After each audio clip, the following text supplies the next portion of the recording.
Let's start the show with a very basic understanding of exactly what we're talking about and the words we are using. Tim McBride from Washington University is back with us tonight. Thanks for being here. You've read the Affordable Care Act from cover to cover, correct? Yes, we have. Yes, I have. Yeah. Okay, and so in case not everyone got the memo, like me, it was exchange, if I'm not mistaken, and now these are the healthcare insurance marketplace. What are these terms? What do they mean? Well, the insurance marketplace is essentially what it's described to be. It's a market where people can go and purchase insurance from private insurance plans. Okay, who is there a difference, first of all, between exchange and marketplace? Do we need No, to not. It's essentially the same thing. They just changed the term because there's another term that has the same acronym. Okay, so who is the insurance marketplace for? Who can benefit from shopping for insurance in the marketplace? Essentially, it's people who are without insurance, the uninsured, or people who are with small employers who don't have health insurance. If I have it already, do I need to shop there? No, unless you can get a better deal from going to the health insurance marketplace, and it's for people who are above the poverty line, and people from 100% to 400% of the poverty line can get a subsidy from the federal government. All of this we're going to break down more as the night goes on, as we go through. Okay, some more terminology here, though. We've got federally facilitated and state facilitated exchanges or marketplace.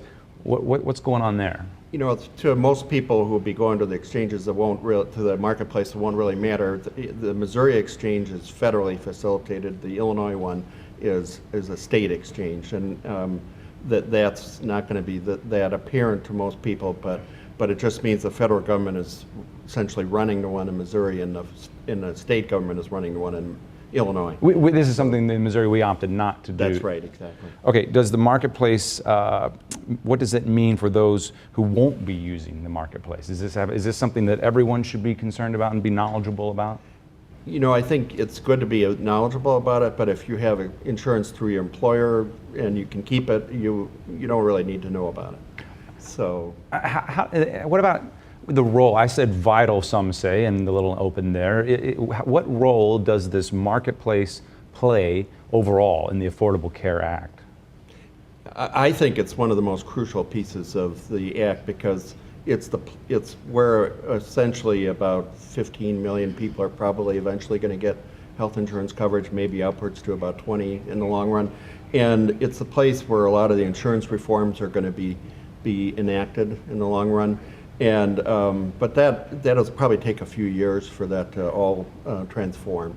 And it's going to roll out in many of the states at different levels as we go through. In Missouri, there's 10 rating areas, so in different parts of the state, it's going to play out in different ways. There are about 2 different insurance companies offering plans in different parts of the state, but there's different levels of plans that people can buy at different premiums. Within the marketplace, we're going to talk more about that later. But there are different tiers. You can pay more, you can pay less, you can get more, you can get less. That's right, exactly. You said 15 million more likely will be in the system, if you will, through the marketplace. That's some of the projections nationwide. Yeah. What does that mean for our healthcare system? What will that do to our healthcare system? Well, we're going to have to see. I mean, I think it's a good thing overall because we're going to eventually ratchet down the uninsured, which nationwide is about 50 million, and we hope that in the long run, maybe 30 million or so will be getting insurance by,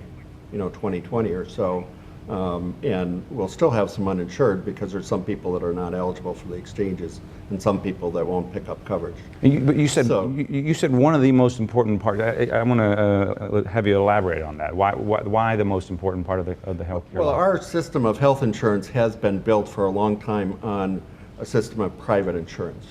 And this builds on that system of private insurance and layers on it a way for people to continue to buy private insurance, but it allows people to go in and purchase insurance in ways that they'd not been able to before because it's not been affordable.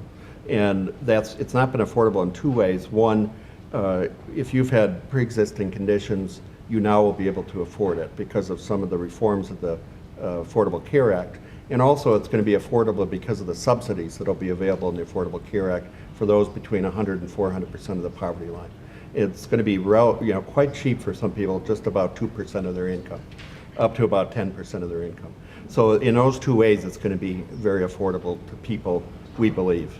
And it's also going to be creating an essential benefit package that's going to have benefits that might not have been available to people up until now.